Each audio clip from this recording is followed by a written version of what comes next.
আসসালামু আলাইকুম। আজি দুপৰীয়া বনাব ললোঁ।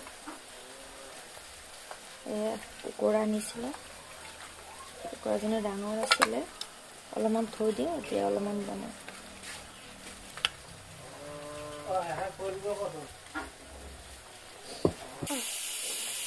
দৰগালৈ যোৱা কথা আছিলে, দৰগাত নগ'লোঁ, কিবা এটা দিগদাৰ হ'ল কাৰণে যোৱা নাই। এতিয়া ঘৰতে খাই দিছোঁ। ব্ৰইলাৰটো মই ইমান ভাল নাপাওঁ খাই, এইখিনি থৈ দিছোঁ। এইখিনি হৈ গ'ল, গোটেইটো উতলি চব পৰি গ'ল। এইফালে তেলটো গৰম হওক, এইফালে পিঁয়াজ নহৰু মই ভাজি ল'লোঁ, এইফালে পিঁয়াজ নহৰু আদা কেঁচা জলকীয়া দি দিছোঁ, সেইকাৰণে কালাৰটো চেঞ্জ হৈ থাকিলে। গেছটো কমাই লওঁ, মছলা উলিয়াই লওঁ।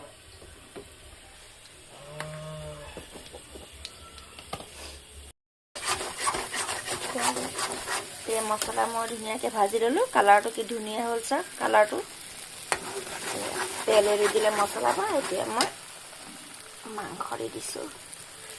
এইটো আমাৰ বিহুৰ খানা দেই গাইছ, এইটো আমাৰ উৰুকা খানা।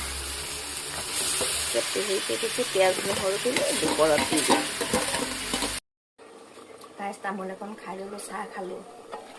এয়া তৰকাৰীটো হৈ গ'ল। এয়া চাওক, মই ভাজি নবনাওঁ ব্ৰইলাৰটো, ভাজিলে মানে কিবা এটা গোন্ধ পাওঁ। মছলাটো ভালকৈ ভাজি ল'ব লাগে, পিঁয়াজ নহৰু ভাজি এনেকৈ থুপথুপীয়াকৈ বনাব লাগে, খাই বহুত টেষ্ট লাগে। ব্ৰইলাৰটো নুগোন্ধায়।